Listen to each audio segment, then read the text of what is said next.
প্রবাসীর সাথে প্রতারণার অভিযোগ করেছেন পারভেজ নামে এক প্রবাসী। তিনি বলেন, বাকলিয়ার শৈশারুফে পেস্কার বাড়ির মোহাম্মদ শামসুল আলম ও তার ছেলে ইভেনকে দেশে রেখে যাওয়া তার মোটরসাইকেলটি বিক্রি করতে বলেন। তারা দুজনেই প্রবাসী পারভেজের বউয়ের আপন বড় ভাই ও বড় ভাইয়ের ছেলে। তারা মোটরসাইকেল বিক্রি করে টাকা না দিয়ে এবং প্রবাসী টাকা চাইলে তাকে মেরে ফেলার হুমকি দেওয়ার অভিযোগ করেন প্রবাসী পারভেজ। পরে তারা আমাদের কাছেও ফেব্রুয়ারির 2 তারিখে টাকা দেওয়ার কথা বলেও তা পরিশোধ করেন নাই। অসহায় প্রবাসীদের সাথে এমন আচরণ করা এটা কারো কাম্য নয়। সৌদি আরব প্রবাসী লকডাউনে 8 মাস বসে থেকে আর্থিক দুর্বলতার কারণে আমার ওয়াইফকে আমার নিজের একটা বাইক বিক্রি করার কথা বলি। আমার ওয়াইফ তার নিজের ভাতিজা ও নিজের বড় ভাইকে গাড়িটা বিক্রি করার দায়িত্ব দেয় বা কাস্টমার দেখার জন্য বলে। আমার ওয়াইফের ভাতিজার নাম হচ্ছে যে ইবান আর ভাইয়ের নাম হচ্ছে যে শমশেদ। হঠাৎ কাস্টমারকে গাড়ি দেখাবো বলে গাড়ি আর কাগজপত্র নিয়ে যাই ইবানে। পর অনেক দিন তাদের দেখা নাই। ফোন করলে বলতো যে গাড়ি গ্যারেজে আছে। আমি যখন জানতে পারলাম গাড়িতে ইবানে বিক্রি করে দিছে, তখন ইবান ও তার বাপ শমশেদের সাথে যোগাযোগ করলাম।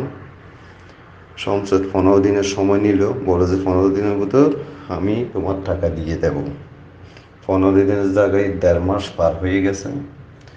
আমি ফোন করলে আর উল্টো কারাগারি করে, ফোন করলে বিভিন্ন রকম আমাকে ধমক দেয়, আমার ফ্যামিলিকে মেরে ফেলবে, আমি দেশে গেলে আমাকে দেখাবে, এরকম অনেক গালাগালি, অনেক ধমক। পরে দেখি যে ইবানকে ফোন করলাম, সেও দেখি যে অনেক ধমক দেয় আমাকে, বাইকের কথা বললে নাকি মেরে ফেলবে, সব কিছু করবে এরা। ধন্যবাদ। আমি গত পরশুদিন আমার ভগ্নিপতি আমাকে ফোন করছিল।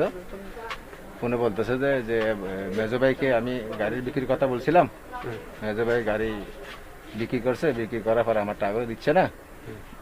এখন আজকে বিগত 2 মাস যাবৎ সে আমাকে বিভিন্ন ধরনের টাইম দেয় প্রতিদিন, মানে আগামী সপ্তাহে বা 18 তারিখ 20 তারিখ বিভিন্ন ধরনের টাইম দিয়ে আমাকে এভাবে গ্রহণ করে। শেষ পর্যন্ত এখন আমি যখন ওনাকে সাথ দিয়ে বা কথা বলি, সে আমাকে বিভিন্ন ধরনের হুমকি দিয়ে বলতেছে যে তোর তোর ক্যাপাসিটি হেরায় ফেললে তুই আমার টাকা আদায় করিস, এই ধরনের নাকি ওনাকে বলছে।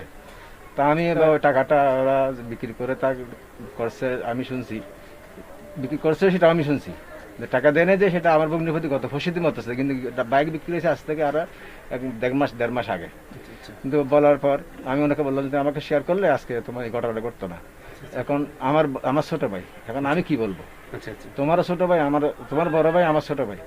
এখন আমি বলতে গেলে ও আপনি বলবে যে আপনি এগুলো মানিয়ে মাথা কামাইবেন না। ওই আসলে আমরা শুনেছি একজন প্রবাসীর গাড়ির বিক্রি করে আপনারা সেই টাকাটা রেখে দিয়েছেন এবং টাকাটা দেননি। এটা আসলে কতটুকু সত্য এবং কতটুকু মিথ্যা? আমি আপনাকে প্রশ্ন করব, আপনি উত্তর দিবেন। যদি আমারটা ভুল হবে, মিথ্যা হয়, সেটা আপনি আমাকে বলবেন, সমস্যা নেই। আসলে মূল ঘটনাটা যদি আপনি মূল ঘটনাটা প্রবাসী, ঠিক আছে, এটা আমার বোন জামাই আমার বোনে মিলিয়ে আমার ছেলেকে গাড়িটা বিক্রি করতে দিছে। গাড়িটা অনেক দিন যাবৎ বিক্রি করা হয় নাই, কারণ ওর গাড়িটার ডকুমেন্ট ঠিক নেই। সেজন্য গাড়িটা ও বলতেছে যে 1,20,000 টাকায় বেচার জন্য, কিন্তু ফাটি এই আইসে চলে যায়, কিন্তু গাড়িটা ডকুমেন্টের জন্য গাড়িটা এইরকম দাম হয় না। তো যার হোক, এইদিন ঘোরা গাড়ি করে গাড়িটা আমার ছেলে চলানোর পরদি এই গাড়িটা অনেক নষ্ট হয়েছে। নষ্ট ভিত্তিতে গাড়িটা আমার ছেলে বলছে বিক্রি করে ফেলছে। বিক্রি করছে 55,000 টাকা দিয়ে বিক্রি করছে। বিক্রি করার পরে যখন আমি জানছি যে আমি আমার বোনজামার কাছে কথা বলে, ভাই তুমি টেনশন করিও না, টাকা কোনো দিকে টাকা যাবে না, টাকা তোমার হাতে আছে, মনে করো তোমার ভাইয়ের কাছে আছে। আমার বোন জান তুমি বিয়ে করছো, তাই দিয়ে আমার ভাই তুমি টাকার জন্য আমি আছি, টাকা মাইট যাবে না, কিন্তু আমাকে কিছু সময় দাও।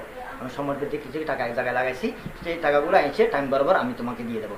টাইম একটা দিছি, টাইম একটা চলে গেছে। সেজন্য আমার বোন জামাই রাগ করে আমার বিরুদ্ধে আজব আজব কথা রেখতেছে, এই ফেসবুকে ছাড়তেছে, এই মিডিয়াকে বলছে, বিভিন্ন জায়গায় বলছে, থানার মধ্যে অভিযোগ দিছে। যাক, রাগ করে বলতেছে আমার বোন জামাই, অসুবিধা নেই।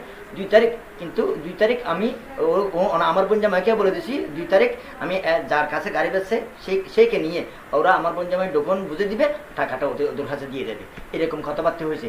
এর বিরুদ্ধে আমার বোন জামাই পাগলামি করতেছে কি আমার বিরুদ্ধে এরকম। আসলে আপনার বোন জামার শুধু ওয়াইফ আছে এবং ছোট ছোট 2টা বাচ্চা আছে। জি জি। তার এখানে কেউ নাই। এবং তিনি প্রবাসে কষ্ট করে বাংলাদেশের জন্য টাকা পাঠান। জি। উনি একজন রেমিটেন্স যোদ্ধা। জি।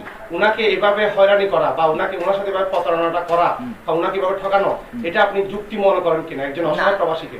ওনাকে ঠকানো হয় নাই, ওনাকে ঠকাবো না, ওনাকে ঠকানো হয় নাই, ঠকাবো না। এটা আমার বোন, এটা আমার ঘর, আমার ফ্যাট, এটা আমার ফ্যাট। আমার বোনকে ঠকান মানে আমি নিজেই ঠকান, আমি ঠকাবো না। কিন্তু 2 তারিখ আমি তো দিয়ে দেবো বলছি, ওদেরকে কথাবার্তা বলেছি, ওদের সাথে কথা বলতে বলে দিছি, প্রবাসীর সাথে কথা বলছি, আমার বোন জামাইয়ের সাথে। বাকুলিয়া টিভি, আতিক হাসান খোকা, চট্টগ্রাম। পাগলামি।